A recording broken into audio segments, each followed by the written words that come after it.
Okay, I'd like to call to order this Transportation Advisory Committee meeting of October the 15th, 2020, and acknowledge that the Sunshine Coast Regional District is within the traditional territories of the Sechelt and Squamish First Nations. We have an agenda in front of us. Does anybody have any changes, additions, subtractions? Might we have a motion to adopt the agenda? A motion, a seconder, awesome. All in favor? And off we go. I would also entertain a motion to receive all minutes, reports, and communications. Thank you. All in favor? We have received everything. So, next thing up is the minutes of our last meeting on July the 16th. Is there any changes, any business arising from the minutes of that meeting that people would like to raise? Not so far. Okay, then I think that we can move. I'm going to say that the obvious thing we had all been hoping to look at today was the corridor review. But unfortunately, a provincial election was called, and therefore staff are embargoed from discussing the corridor review, so it's being booted down the road again. So, but there's always things to discuss in transportation. So, first up is the transit schedule options for winter and spring 2021. Which were also on this morning's infrastructure agenda. Does staff want to see anything further to, or, well, it's further for us, but some other people just got here. So would you care to do any introduction to that report? Sure, thank you, McLaren. I can do. The board provided in last July a direction to staff on the service level of a conventional transit for this fall. And it was decided that we would have a transit schedule based on 80% of our regular pre-COVID service amount of service hours. And the staff was seeking direction for continuation of that level of service between January and May. Because we need to start preparation of the schedules and our drivers for that period of time. And at committee this morning, the board supported the recommendation to continue at 80% of the regular, our almost call pre-COVID service levels. And our ridership, the report also has a graph that our ridership at the moment is about 50% of what it usually is. And that really justifies that we can do well with 80% of our regular service hour and still provide a good level of service to those people that want to take the bus. Happy to answer any questions from any of the committee members. So, if anybody has questions, use your raise hand button. Don't all leap up at once.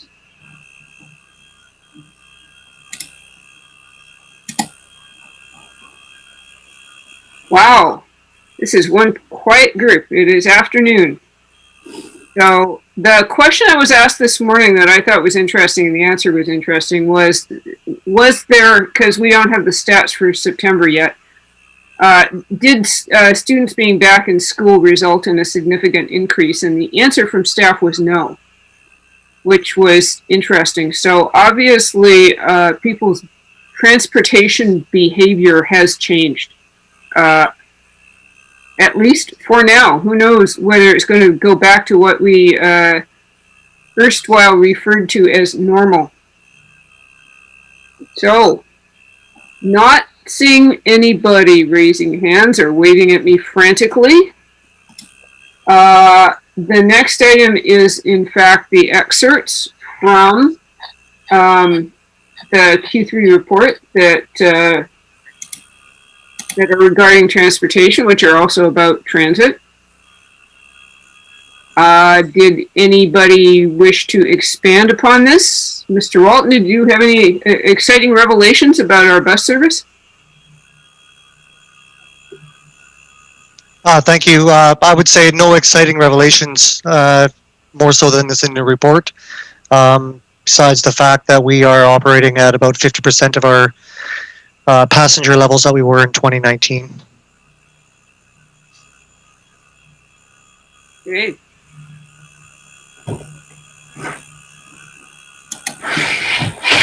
Next item up is BC Ferries announced safe restart funding, and then the following item, BC Ferries traffic statistics.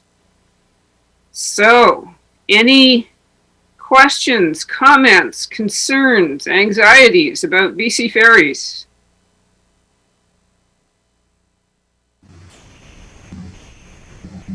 Aha, Director Seegers. Just a question. I'm assuming that the final awarding or granting or whatever of the safe restart funds, or the restart funds that the federal government gave to provincial government, which we know is going to go to BC Ferries, is all on hold again as well because of the election?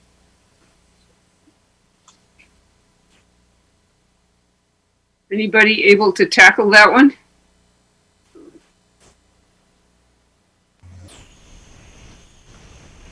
I can answer real quick for BC Ferries, guys. I haven't been told anything at my level about those funds as of yet. Thank you.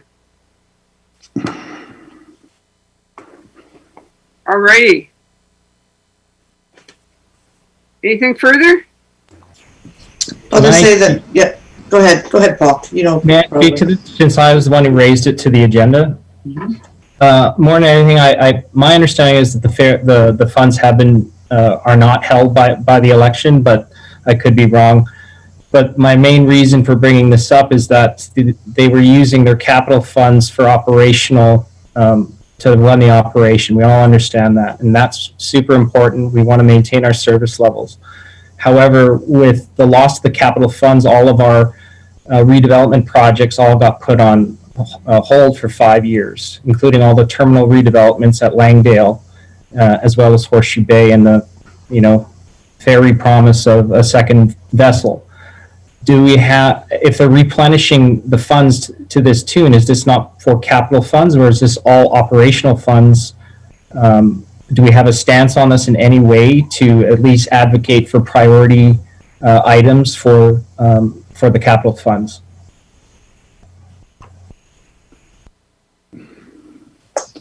Similar answer to last time, guys. Sorry, at my level, I'm not aware of any plans in terms of where that money's going to go to operations or capital projects. I can take it away and talk to Doug tomorrow morning about that, though, and see if I can find out and update you guys accordingly. Thank you. I can say that I know from other funding items we've been looking at, if the actual numbers hadn't been identified prior to the election, or the money allocated specifically, it's on hold until after the election. And they were talking probably November 16th, not just after the election, November 16th. And in conversations I know that Lori and I have been having with Mark Collins, last I heard was that they were still in negotiations. They were providing information about how much money they needed and the impact and all that kind of stuff, and that a final number hadn't been determined yet. So I don't know. I mean, and that's something, Lori or I could reach out to Mark and find out where it's at. I'm sure he'd let us know right away, but Diana's not on the call here, so. I can say real quickly from a Landale's perspective, guys, we're in budget build right now, and we're about 90 and 95% pre-COVID levels. So that's definitely a jump up from our Q2. So I think things are in the right direction, but that's about as far as I can say on that right now. Thank you. I think we're definitely still in their BC Ferries, and the government is still in negotiations. I've sent an email to BC Ferries our contact to see where they are in it, and I have not received a response. So how that's going to play out, I don't know. Okay. Lori, did you have a follow-up on that? I would just I concur with what Darnelda had to say. I think we're just going to be in a holding pattern because they were just in the process of negotiating. It's going to be the same thing that we've seen with BC Transit, and we're going to be waiting until after the election dust has settled. So at least it's a short election period. So hopefully by mid-November, fingers crossed. But with mail-in ballots, it's hard to say. Great. I just had a question for BC Ferries, which was that I noticed that vehicle traffic has bounced back more than foot passenger traffic. Is that continuing to be true? Yes, very much so. There hasn't been much of a spike in terms of foot passenger traffic as things kind of improved the last several months. That being said, the traffic's quite down the last 2 weeks. I would say, like, we're kind of in that we can breathe again phase now, which happens every year, but it was hard to predict this year given what's been going on in the world. Good, thank you. So anything further on items 5 or 6? Erneldi, your hand is still up. Are you? Aha. Okay. In that case, I think it is time to move on to our... Sorry, Diana was waving there at us. Sorry, I beg pardon. Sorry, I did provide some information and it wasn't part of what Paul was giving. So I sent information about the traffic statistics, and you can get those on the website every month. But what I did is I correlated them together so you can actually see it just for our route, and you can see how the numbers are increasing. Hopefully that makes it easier for people to read and get a sense of how we are changing. And very definitely vehicles are going up faster than passengers, and I think probably part of that is, or most of that is COVID. Also, so that's the statistics page. Now, the other part that I think is tied into this, and a lot of people don't seem to know that, is that when the rules came back in that people needed to exit their vehicles, that does not include Route 3. We now have an exemption. It was something that our ferry advisory has fought for several years. And so now we can remain downstairs or down on the bottom decks unless I think there is really adverse weather conditions and they have to close the back ferry door. And that's what they're doing, is they're leaving the back ferry door open, and they have a different, apparently a metal gate that goes across to protect people. So I think that's really good that we got that finally, and that people can remain in their vehicles. And the other piece is that BC Ferries has introduced a new website. There's good and bad about it. We have found it, some of us have found it quite frustrating to find information. If you do, please do feedback. Let our Ferry Advisory Committee know, or there is a feedback tab on the website if you can find it. And please bring it to the BC Ferries' attention. One of the things I noticed is that for the parking available, it has 300,000%, which doesn't quite make much sense. So that's what I wanted to cover, Donna. Awesome. Thank you very much. And I've found it somewhat unwieldy, at least on a desktop. It may be better designed for mobile devices, but in terms of trying to do trip planning, especially involving more than one ferry route, not so great. Darnelda. Yeah, question of Diana. You gave us those stats. It's got a red line on there. What does that mean? Oh, sorry. The red line is because it's really confusing. BC Ferries has their end of year actually ends at the end of March. So the way they do their stats are for their fiscal year, not for the calendar year. So what I was trying to provide was the calendar year, but their numbers look a little different when you go from one financial year to the next. So they end their year at March the 31st. So when they're comparing it to the previous year, that's what they're comparing it with, is the financial year. Does that help, Donalda? So if I'm looking at April in the top, Yep. under vehicles, Yep. it's saying April percent to previous year was down 59.15%. Yeah. Then Because below, comparing so then to- below that, it's got April down minus 63.24%. So what am I looking at? Well, it's just the way they are doing it. So that would be their April for 2020 would be going back to April 2019, whereas the one above would be going back differently. So I find it really confusing to be dealing with a fiscal year. Mm-hmm. The one above is Route 3, and the one below is for the full system. System, right. Yes. Yeah. Okay, So we didn't drop as dramatically as a the rest system. of the system. No, we didn't, and I really try to show that is so all the way through, is that Route 3 recovered much faster than the other routes. Mind you, the other routes is the system overall, so some of the minor routes have improved quite well, and others, the major routes, not so much. And don't forget, Route 2 was completely shut down for a period of months, so that made a significant difference in the numbers as well.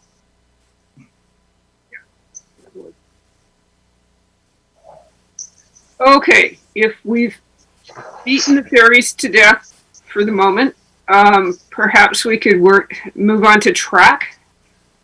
The active transportation report. Alan? Okay, I found my mute button. So as most of you know, last year we held Active Transportation Month. And this year, for obvious reasons, it was quite a different kind of event. So we held an Active Transportation Week. And that was September 28th through October 4th. And it was sponsored by the town of Gibsons and the district of Sechelt and Go By Bike BC and Track a little bit and various community sponsors. So we did a number of events that we thought could fit into this new reality we're in. One was a walking challenge, and we had people challenge each other to see how far they could walk. And Sue Duxbury walked 140 kilometers in a week, blowing everybody else away. Sorry about that, Matt, who was going to be a close second there, but no. And we promoted Go By Bike's event, so that continued on. And then we had a couple of fun events we did during the week. I'll just raise. The one was Sufferfest, which is a race up School Road, part of the way up School Road, which is really funny to watch because you get to see all these people that are pretty good bikers start failing immediately when they hit that hill. So that's pretty fun. We also did, for the first time ever, an e-bike photo scavenger.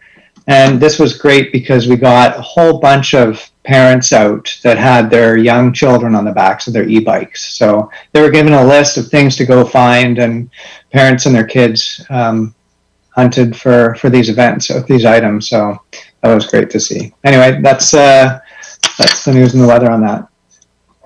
Cool. Did you suffer? I did, yes. I think I came fourth in my heat of 4 people. Not too bad. Just off the podium. Very good. Yeah. Do we have any questions on active transportation? Not seeing any immediately. The next item up is also track. Okay. So maybe I can share my screen, and we've talked about this at the last meeting, and so I'll try and do this quickly, but I think I'm allowed to share. Share, okay. Just a minute. Oh, that's not it.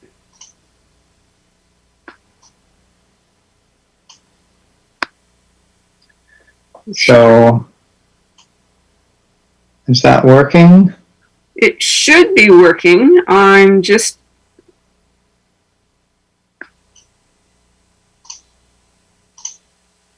Oh, how about that? That looks good. Okay, so you guys can see the survey results screen? Okay, so as some of you know, earlier in the year we had created a survey that asked respondents to prioritize active transportation improvements. And as background, prior to the survey, we'd met with Michael Braun at Modi to discuss issues. And he told us about this community safety enhancement program. And we'd previously been unaware of this. And he suggested we provide a list of priority locations for inclusion in that. So we started doing that and realized that it'd be valuable to find out what the community thinks the priorities are. And so that's where this survey came from. And so the purpose of the survey, and I guess the purpose of reporting to you on the survey, is that that Modi funds this community safety enhancement program, and that they use input from local governments to choose what location should be improved. And this survey provides a list of high priority locations that need safety improvements. And the list is just intended to kickstart that. And so what we're hoping is that local governments will take this list and lists that they have and start planning and prioritizing and initiating a discussion with Modi about what things should be included in that process. Yeah. So, as far as funding sources for these types of events, we were really focused. Oh, did you want to pause there? I just had a quick question about the Modi. When you said that they take input from local governments, does it say local governments or does it say municipalities?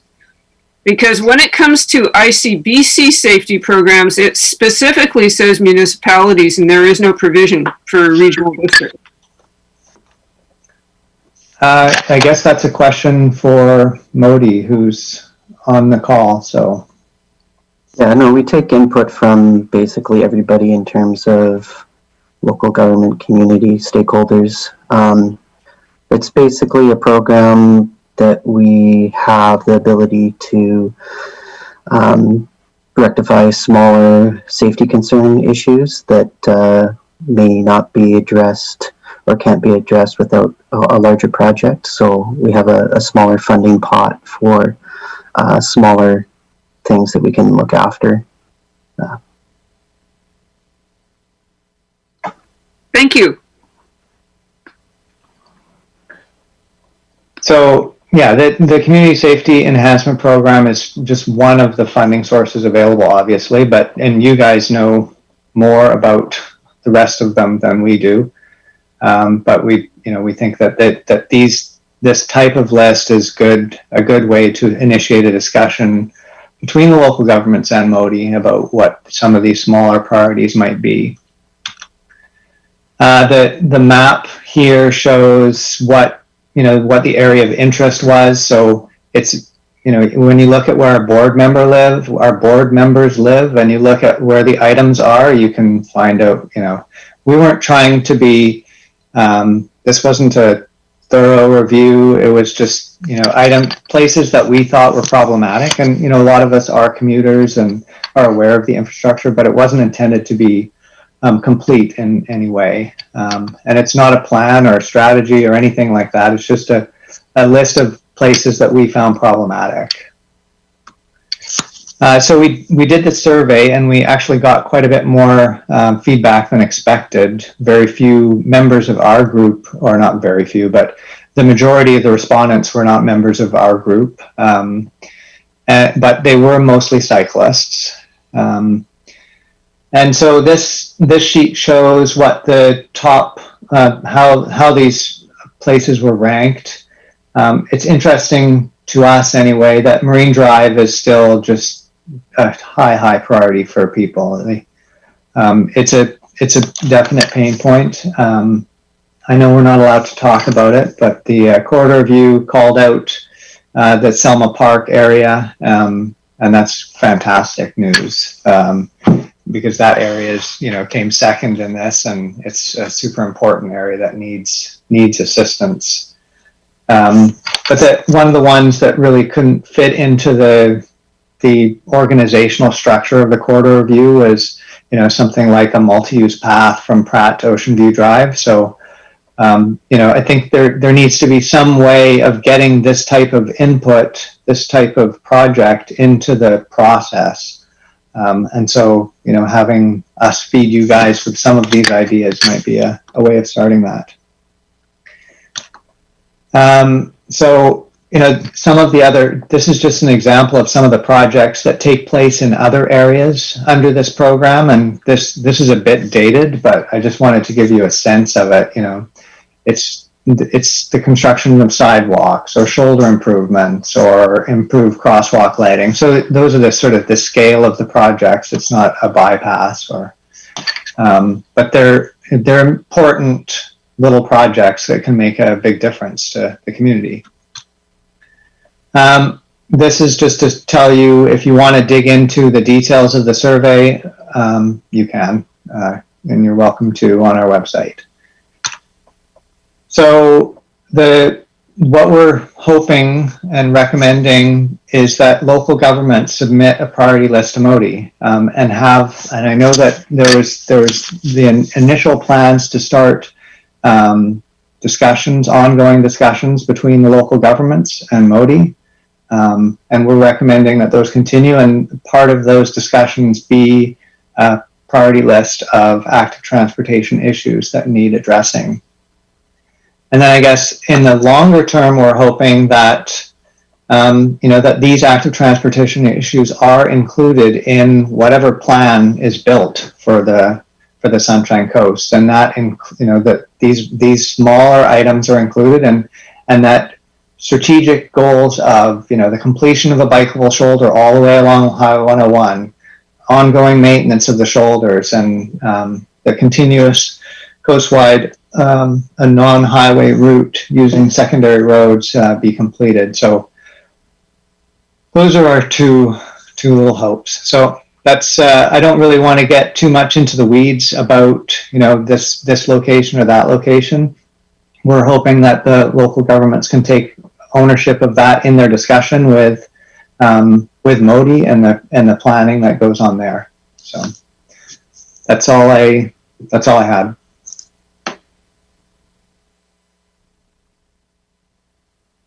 Thanks, Alan. If you can unshare, then I can see what people are up to. They all fell asleep. I just wanted to say, as you know, I was disappointed that you didn't include Reed Road on that survey, because Reed Road is our bypass, whether we like it or not, and it's a very dangerous stretch of road because it was not designed for the level of traffic that it is receiving. I see Matt has his hand up. Yeah, thank you. I guess this is a process question. Given the request to develop a list of priority projects by local government, how would that work through the SCRD process? I would imagine it'd be a good place to start at the Transportation Committee, but I just want to hear some feedback on how that would work through the SCRD side.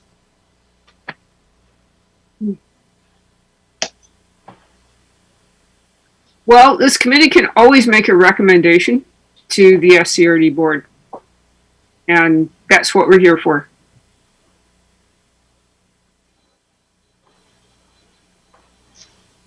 I don't think we have a formal process in place with MODI at this time. I don't know if anybody else wants to tackle that one. Previously, all we've done is maybe we've had internal meetings with SCRD planning. So senior planner, and other members of basically SUID employees. We've never really done it super formally. I used to work with BC Transit here in terms of prioritizing bus stop allocations and stuff like that. So there's never really been a formal process.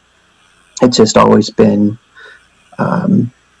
just impromptu meetings or kind of annually that we would get together and discuss certain priorities. Thank you. Andreas.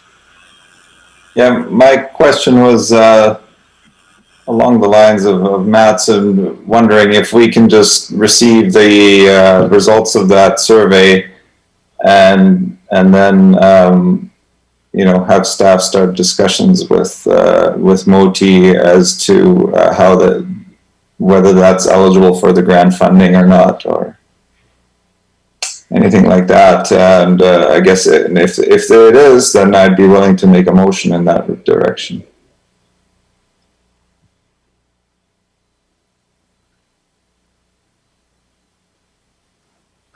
I guess I should add that while we have that funding pot, it doesn't necessarily mean the number one priority will be done. Now, there's all sorts of other things that would contribute to that. Like if there's funding partners, obviously those would take precedence over just MOT funding certain things. So if SUID or local government had a certain project in mind and were able to cost share, then that would increase the priorities of certain projects. Is there a funding application process, or is it still informal? No, this is basically our internal budgeting of how we allocate funds within the region. So within our region, we have Lower Mainland, so and as well as the island. So in Region 1, all of that money within that budget is split in half to the two, and then divided again through all the different service areas of the Lower Mainland. So we're talking Chilliwack, out to Hope, Sea to Sky, Vancouver, Sunshine Coast. And so all of those then are taken in the list and then divided or decided on what priorities are depending on funding availability and want from each community, funding partners, things like that, and balanced against everything else.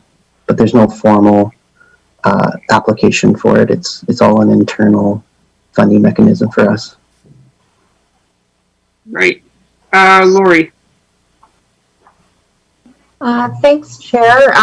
When we were at UBCM in 2019, Minister Trevena had referenced the, I don't know if she called it, I can't remember if it was a quarterly or an annual meeting for the regional district to have with MOTI to discuss road safety issues. And I'm wondering if that kind of forum might be a good place to discuss that kind of issue, but I don't know where we are in that process with the regional district or the local government speaking with MOTI or meeting regularly with them. I know neighborhood-wise, I've had Colin and Michael with a small community group meeting, and I know they're really fantastic with that. But going into a regular meeting schedule, specifically with MOTI around road safety issues,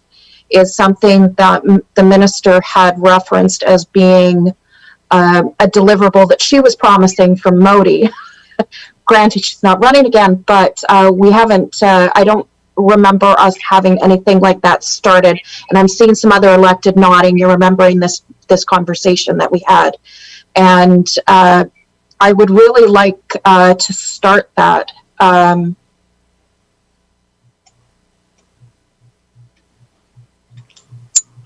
That's where, but what's the process there? I mean, I don't know how long ago that was on the books, or how how often it happened in previous boards, but it's very definitely something that Minister Trevena had referenced when we met with her last year.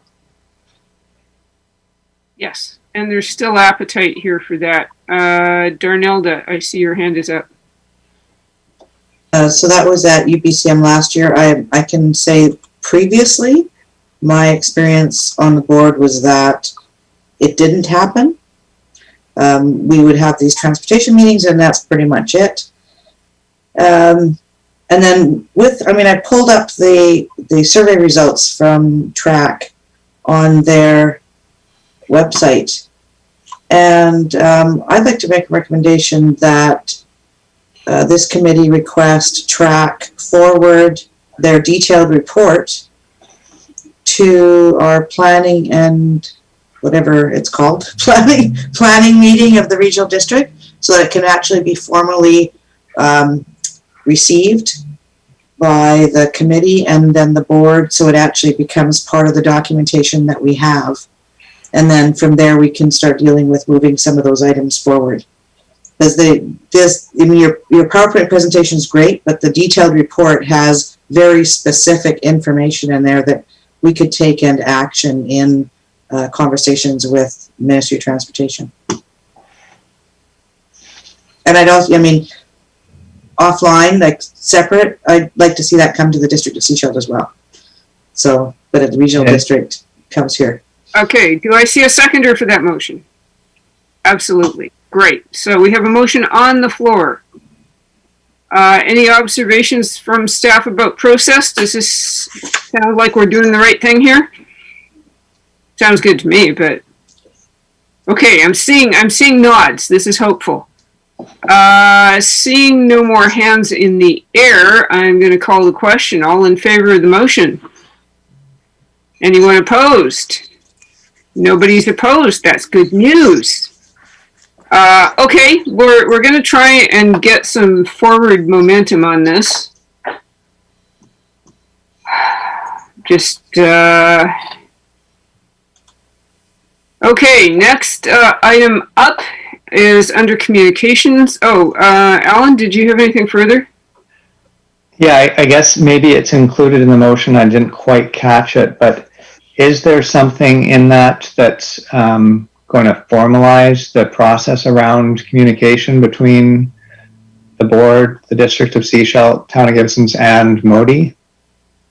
I was super excited when I heard in the past that there was going to be quarterly, annual, whatever it was, meetings between the elected officials and Modi, and I'm kind of disappointed that it hasn't happened. I'm just wondering, is that part of what we just approved, or if it's not, what would it take to get that happening?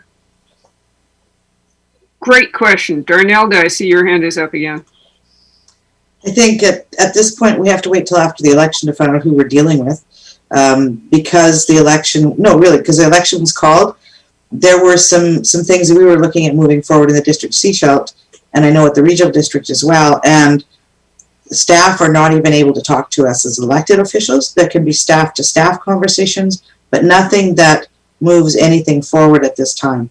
What I've been told is November 16th onwards. So the advocacy work to get these meetings set up, I think we're all on board that we want them to happen. We just have to see who we're going to be dealing with and then move some of that forward at that point. Okay. Okay, Lori, you had your hand up. I would be happy to move at this time that SCRD staff reaches out to Modi to set up a meeting at the earliest convenience.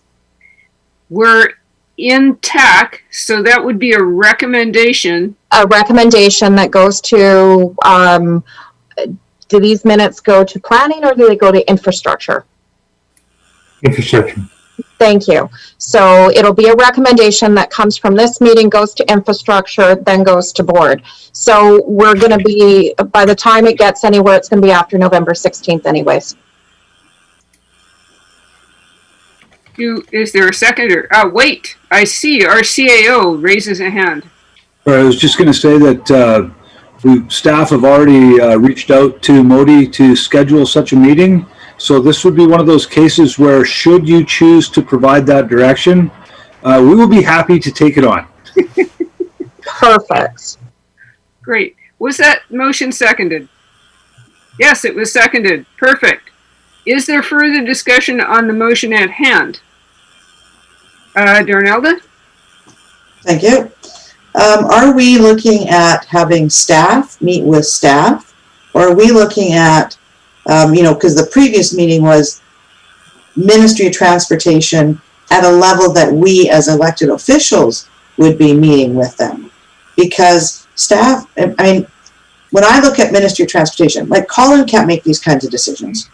Even Colin's boss can't make these kinds of decisions. So at what level do we need to go to? And maybe it's the elected level that we need to go from elected to actually get some motion on some of this stuff. So I think what Lori's put forward now is that staff meet with staff, but I don't know if we're going to get action there. So totally okay with supporting that. And I think it's at a higher level that we actually want to do some advocacy work to see how we get the process to start addressing these kinds of things.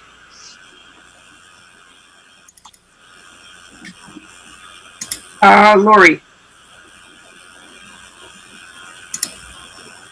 Sorry, let me unmute myself first. I noticed Remco's unmuted himself. He might have something else to add to this as well, but I'm happy to add an amendment, and that we also I'm sorry, this is the difficulty about doing stuff on the fly, and that elected arranged to meet with elected at the earliest convenience after the election. That's all fine.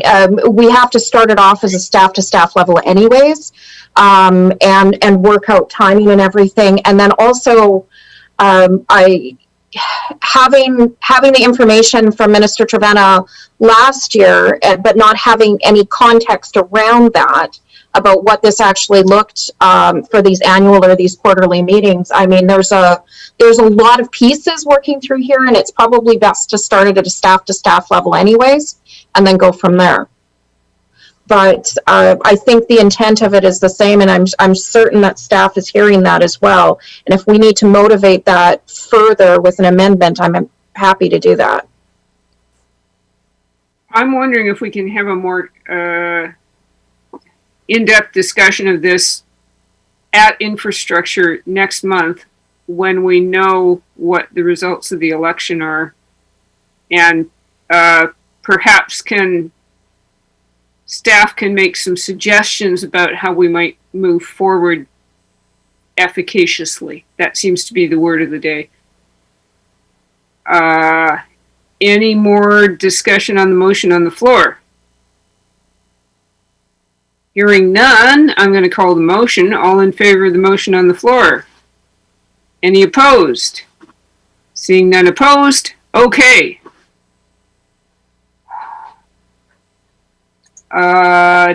Next item up on my agenda is the letter from the Langdale PAC. Is there anybody that wanted to discuss that?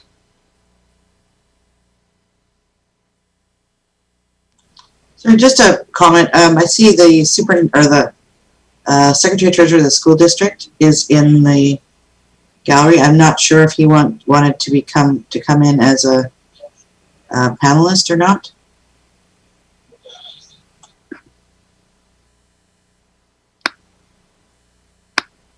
Sorry, I forgot that I could promote him.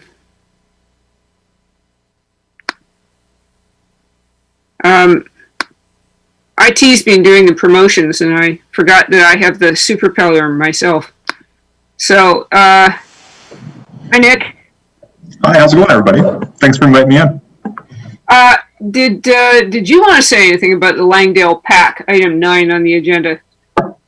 I'd probably, I might defer to Sue, or happy to get us started. We did have a brief discussion last night at our board meeting. Sue, did you want to jump in with that, or would you prefer that I just brought that up to date? I can add what I know. I am the school district trustee rep to Langdale Elementary School, and quite familiar with their concerns in that area. And it also is, as Mark knows, I've been a longtime resident in that area, so I am quite familiar with their concerns, and I have read their letter to the Ministry of Transportation. And so I understand. The only thing I don't know is where it's at right now in terms of sort of an answer back for some of their requests and what they're looking for right now in terms of some safety precautions and measures, particularly on the Port Mellon Highway near the YMCA Road, that intersection there of the school. So I can add to any questions or anything else at this point. As I recollect, the corridor review did not go that far. It only went as far as the ferry terminal, I believe. Yeah. Yeah. So if I could add, the ministry is in the process of reviewing the signage in the area, and obviously the traffic engineering group is reviewing that. I'm not sure when our response will be provided back, but we are in the process of working through that. Mm-hmm. Mm-hmm. Yeah, just to add from the school district's perspective, I think the board took a stance that was supportive of the addition of a crosswalk and enhanced safety in that corridor. And, at a staff level, I've communicated with both Colin and Poppy, and just want to say that my appreciation to them for being responsive and to the best. Certainly, some additional patrols were added, some additional traffic enforcement was added at our request, and we were appreciative of that. And Colin provided some additional information about what the requirements are. So I think it may not be something that is necessarily warranted based on MODI formulas, but certainly I think our board intends to advocate on behalf of that school community to have a crosswalk and some enhanced safety anyways. So that's our update. Mm-hmm. Can I just add just a little bit more to that? I know that for one of the responses that I heard, that they had, upped the patrols of the RCMP during when school gets let out, and there was no indication that there was really any, major issues with traffic in that area. I know that it's more around 4 o'clock in the afternoon that it gets pretty crazy. This is when we're going through shift change or anything with the mill, with traffic coming through at that time, whereas the school let out is more around the 2:30, 3 o'clock time frame. So I do know that there are some issues on that stretch of road. I frequently walk it, so I do know that there are issues, and so hopefully we can at least entertain some methods of safety measures for the children of that elementary school. Thanks. Thank you. I see our Area F director. Sure. Area F can say that this has been at least a 20-year-old issue at this corner, and there has been some slight improvements made over various years, and various people have burnt out on moving it forward. So is this the right way to approach this problem, by this group sending a letter to Michael Braun, or is there, it's been done before? So is this going to result in something different, or is that's kind of where people, I think, are getting stuck, is we've done this before, it's gone through the routine, and we're still doing it. So that's where I think people are getting frustrated, is this the right path to be taken for a group to be lobbying for this type of improvement?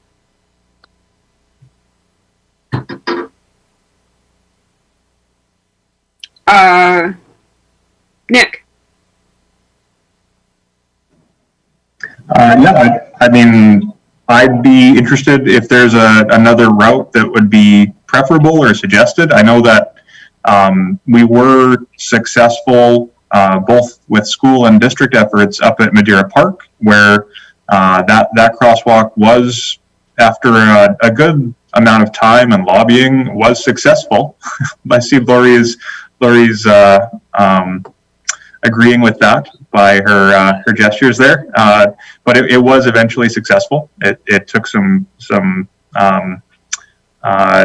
pretty strong advocacy work and media work, and I think it was a political decision that was eventually made, but it is conceivable and has happened locally. So it's just, I think it's something that the political route is probably more likely to be successful, because I think, as with Madeira Park, it may not reach the level of being quote warranted.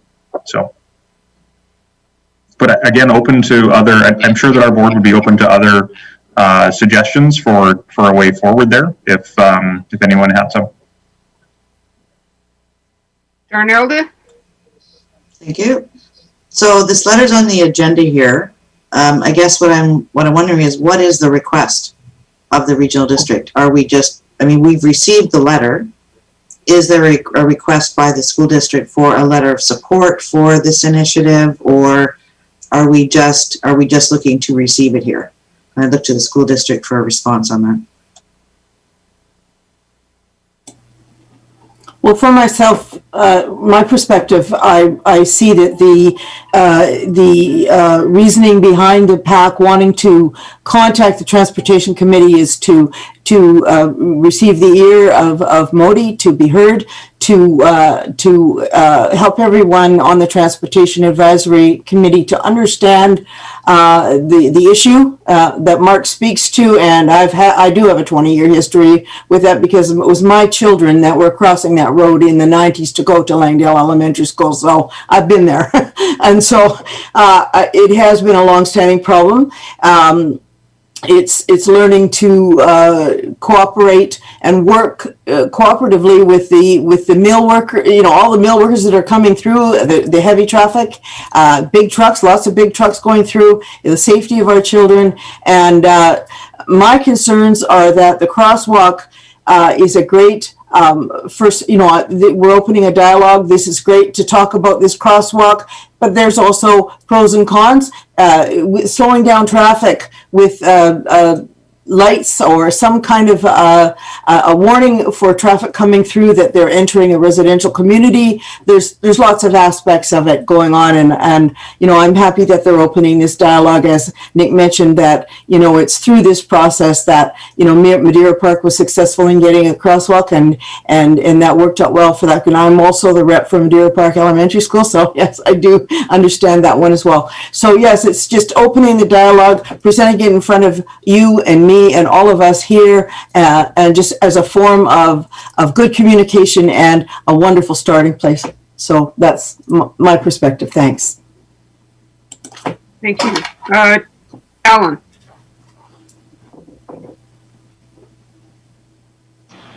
I guess I would take a slightly different tact in that, I think the environment students are in now is slightly different, with buses being slightly more complicated than they were in the past. And, people are making decision about how they get to school. Are they going to drive, or are they going to walk?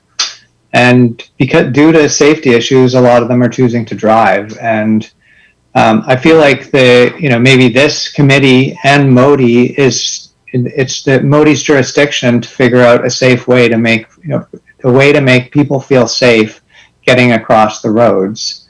I don't think it's much of an ask for us to support that Modi seriously look into, the safety of students crossing the road. Thank you. That doesn't seem like much of a letter for us to write. Thank you. Again, this committee doesn't write the letters. We make the recommendation to the board. But, there can be a recommendation. Lori, I see your hand up. Thanks, Chair. I will say first, before I make a recommendation, that it was probably close to a 30-year process for Madeira Park Elementary to get that crosswalk, and for various reasons. But I'm happy to support this, and I'd like to make a recommendation that the Infrastructure Services Committee and the board write a letter in support of the Langdale PAC initiative to get a crosswalk across the Port Millen Highway. Do we have a seconder?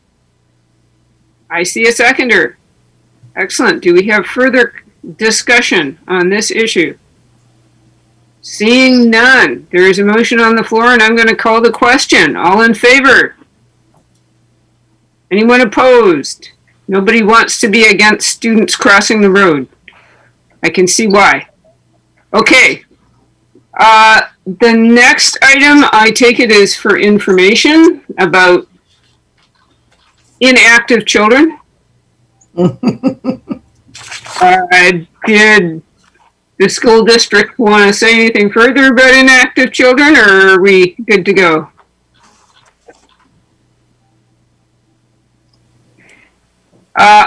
Area F wants to say something.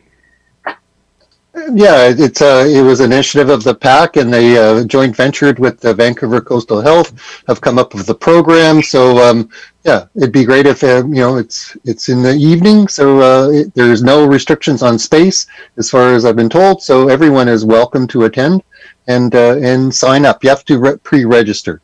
So yeah, it's definitely worth attending. Good. And they're looking for that pre-registration now in terms of numbers, and as laid back Sunshine Coasters, we always kind of do things last minute. On other presentations that are similar, there's been last minute boom of interest and participation, so that's probably a really good thing. But the active transportation of children is on many agendas right now in many farms, and we're all promoting our kids to get out there, and they're certainly doing that in my community. Regardless of the issues with the highway and everything else, those kids are on bikes and scooters and foot, and they're charging across, and they're carefully crossing right now across that highway, and with lots of parent support and neighbor support and dog walker support, and I can see them all getting active again. So yeah, we need to join this 7 to 8:30 presentation and see what it's all about. That's great. I'm going to suggest that the school district might send out another email with that information. I personally find dark brown on black in a small font difficult to read. So, just saying, Darnelda? It was yesterday, the day before. BC Healthy Community just came out with a grant to actually look at, setting up paths and routes and whatever for kids to get to school. So I'm sure Nick's probably on top of that already. I know our staff are looking at that as well, and it's going to be distributed through the group that they're all part of in looking at routes for school kids. Awesome. David? Thank you, Chair. Just briefly, yes, I believe it was yesterday on CBC News, there was an item that phys ed instructors, because of COVID, have been instructed not even to do fitness testings for kids returning to school because they're so out of shape. They can't pass. So, it's a huge COVID impact. I think we're all feeling a little, Zoom has taken us into a new dimension, which is adding to our waistline. So, anything that can be done to advocate getting people up and moving is to be applauded. Absolutely. Okay. Next item is a letter from BC Ferries about the new advisory committee that is working right now. Does anybody want to say anything to that one?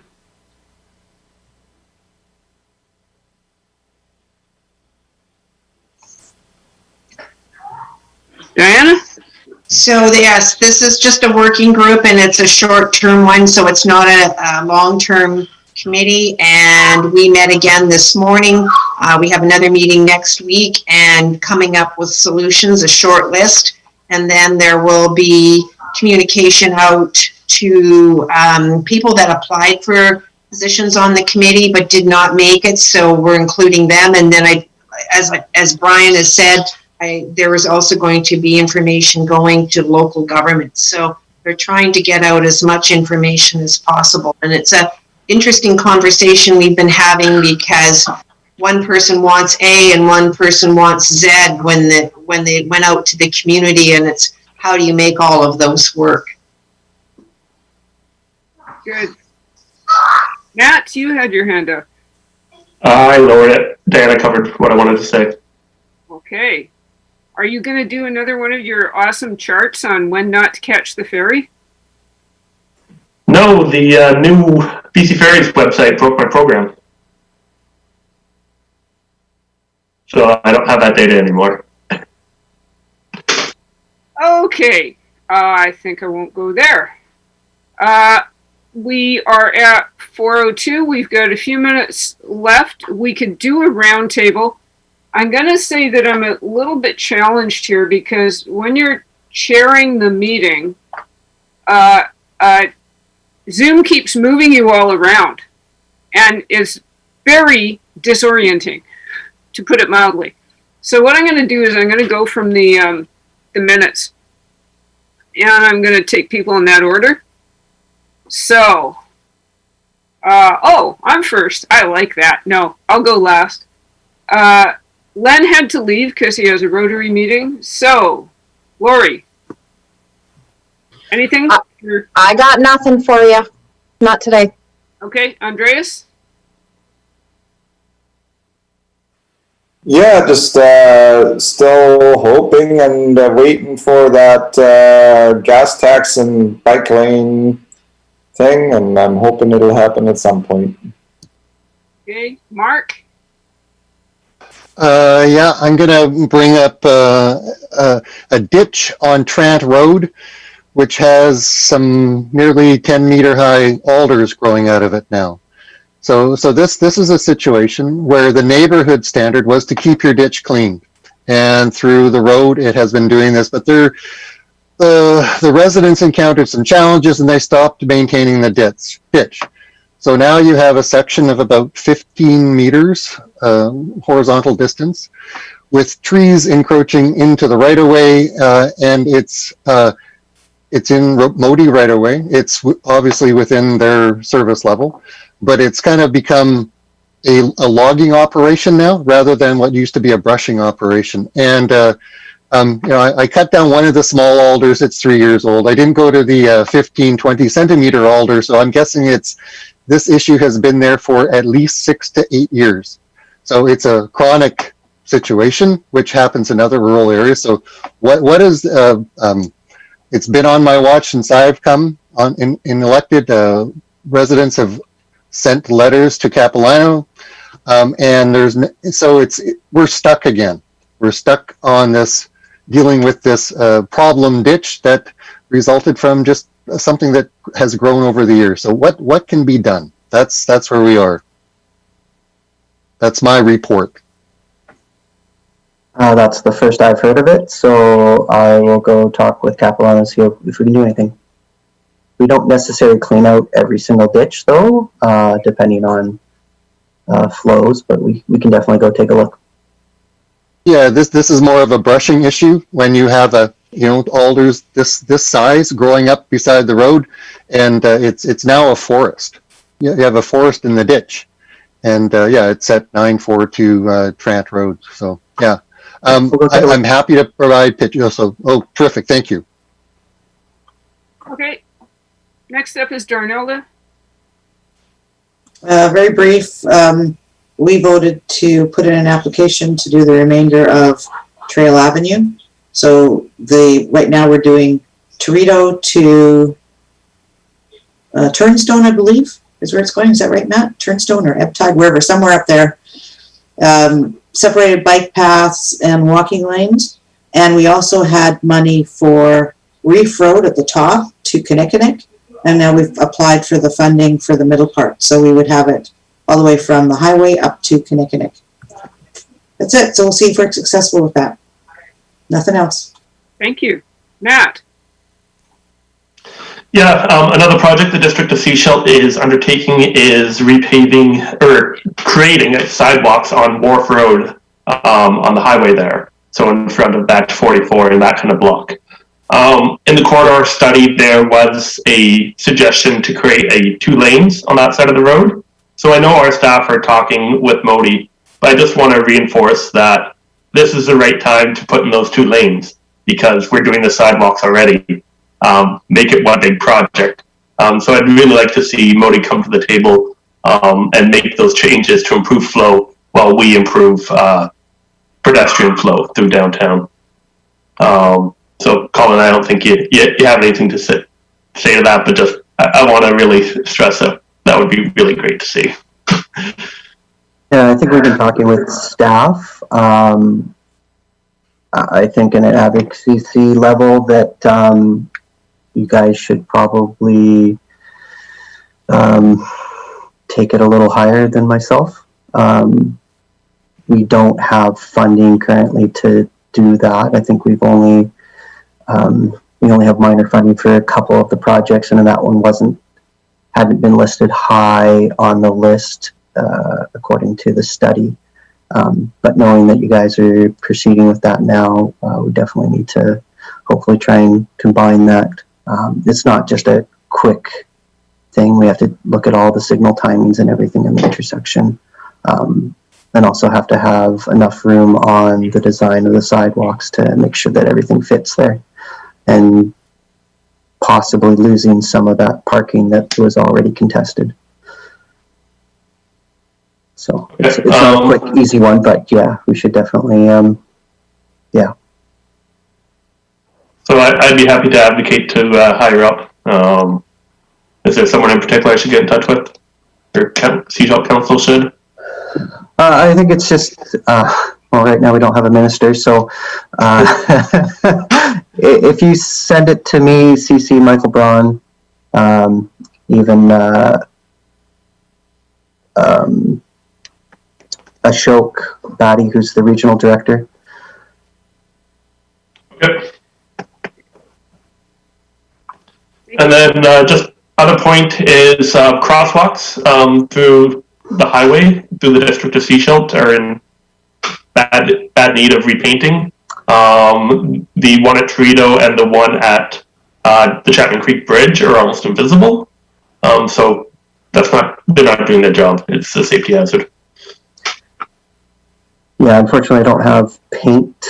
I didn't have a budget for this year for crosswalking. So that should be done next fiscal. It's going to be a rough winter. Okay, thanks. Hey, David.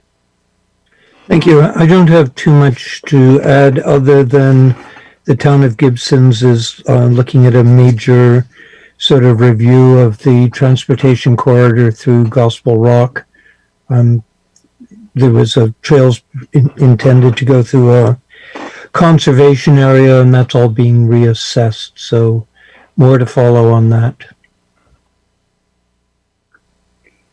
Okay, Alan, are you? Nothing further to report. Okay, Sue, you done on schools? Yeah, I just want to say thank you to the TAC team, to this committee for, for your support and your communication and your vote and all of that for active travel for our children and safe, and of course the safety of our kids and the active travel. And remember that on October the 29th to join the Reverse the Trend ... to get your kids moving, to get our kids moving. And you need to pre-register. That's about it for me. Thanks. Thank you. Robert, how's Langdale? Yep, all good down there.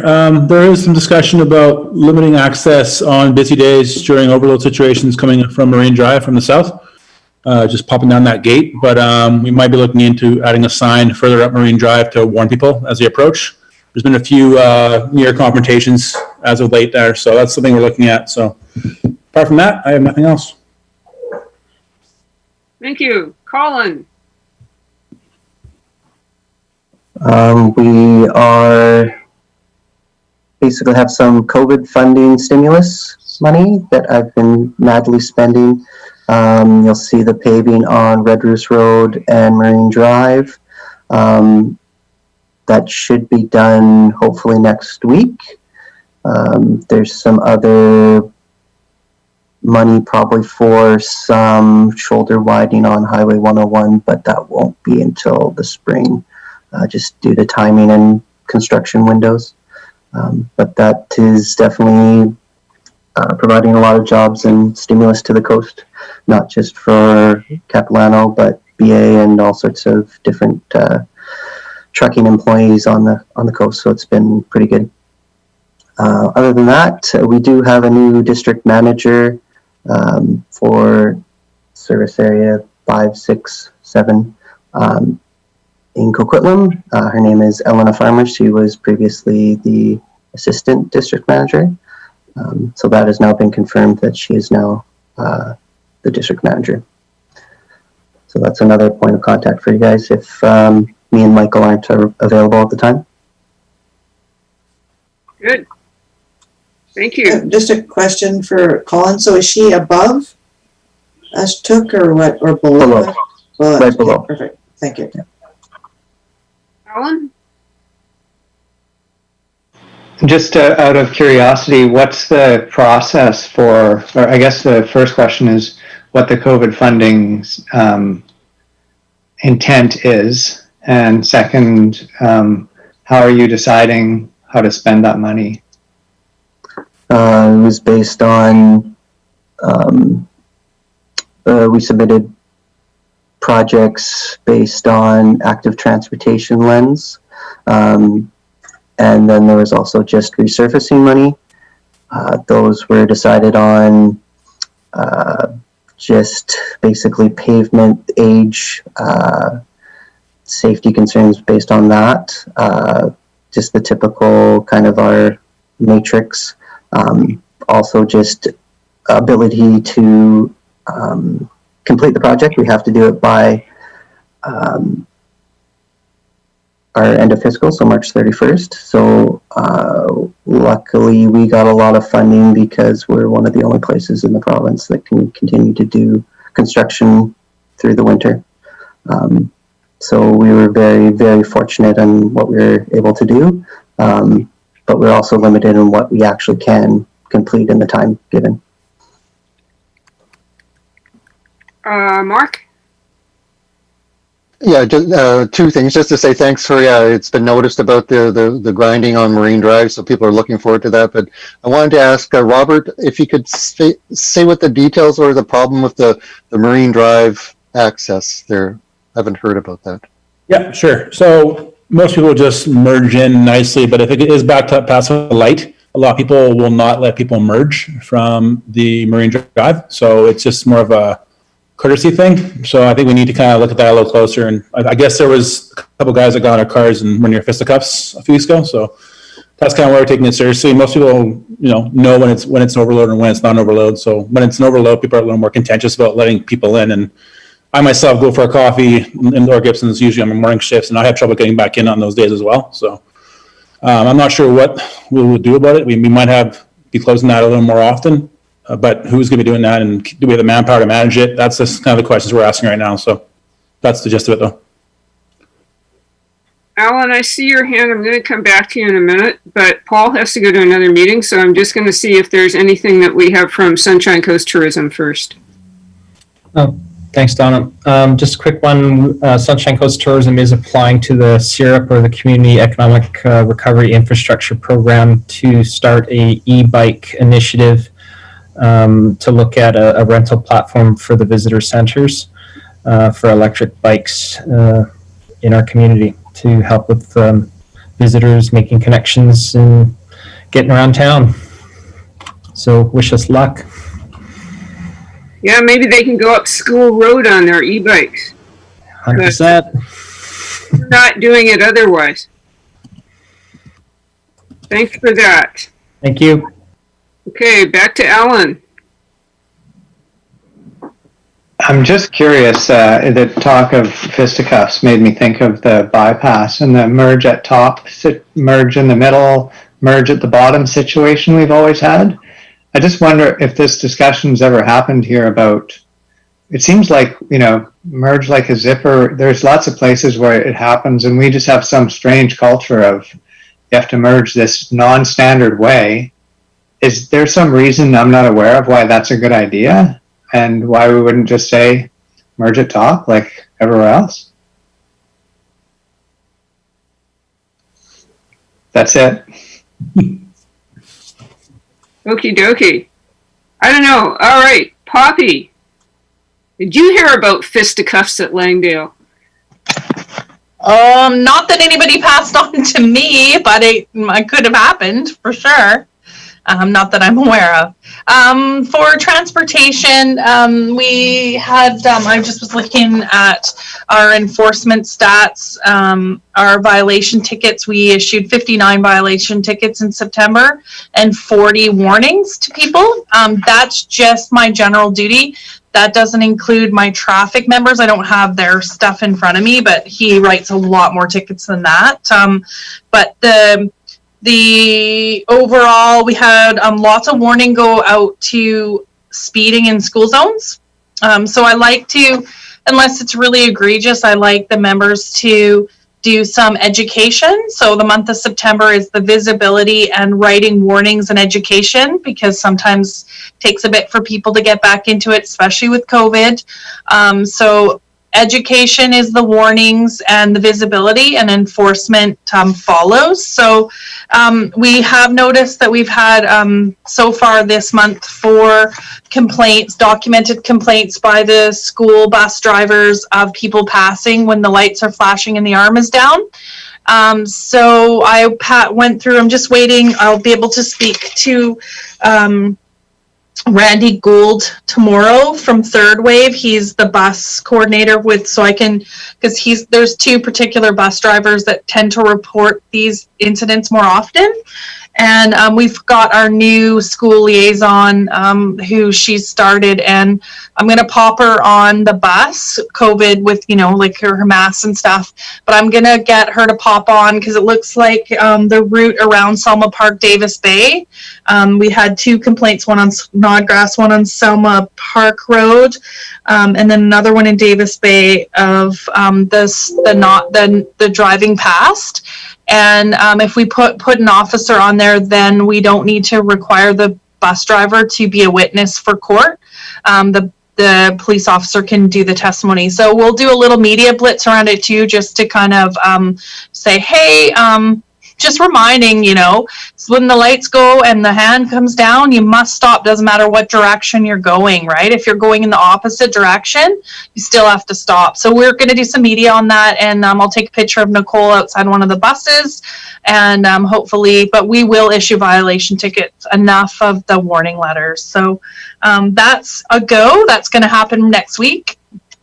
And we've got because it's important for the training around radar training and stuff, for the members to have all the training they need for road safety. We're bringing in trainers to the coast so that my members have everything they need to ensure road safety. So that's my commitment, and that's happening. Super. It seems to have been very busy this summer. Maybe it was just me. Did it seem very busy here? Well, yeah. It definitely was. And, the thing is, the one thing we do notice is the more traffic on the highway, the less opportunity there is for people to speed, because they can't go anywhere. They're not going to get anywhere. So that part's fairly good. But, we are seeing, like, I've got these printouts here, and we still, one of my officers himself gave out 14 speeding violation tickets in September, just him. No insurances are very popular. People like to drive with no insurance or forget. And we're pretty lenient. Like, if it's really only a few days, a few days late, and we give people a break. So if somebody's getting a violation ticket for having no insurance, it's because it's well past. And yeah, so there's pretty much general. I'm just looking here. Fail to keep right, slow vehicle, speed relative to conditions. So drive it maybe wet roads. I'm not sure what those ones are. A couple different tire damage and tire insufficient tread. So that's sort of interesting. But yeah, I'd say that speeding, no driver's license, no insurance are the main things that we're seeing right now. Well, I won't say great. That's not great, but thank you so much. Yeah, not as many impaired drivers this month in September as we've seen in other months. And it's not from lack of pulling people over. Okay, good. Nice to hear. All right, next up is Dean. Anything, Dean? Not much. I think I had reached out to Elena, and it was really interesting to hear that she's now the district manager, and we were going to have a bit of a meeting to discuss ways that the local governments on the Sunshine Coast could work with Modi to sort of combine our efforts and look at opportunities to advance some of these projects in a more coordinated way, and I'm looking forward to having some discussions around that.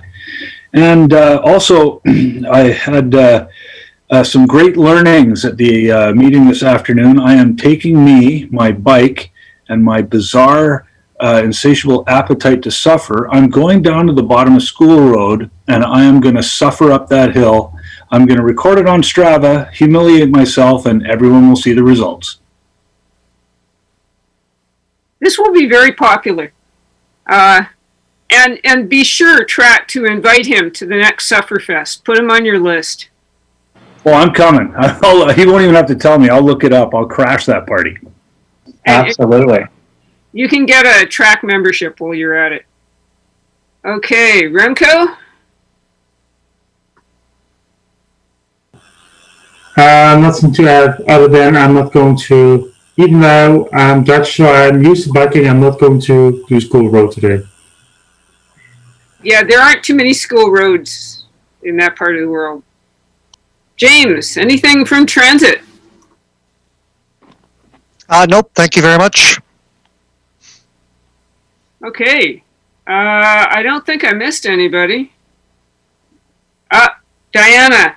That's right. I missed you. I'm sorry. You're okay?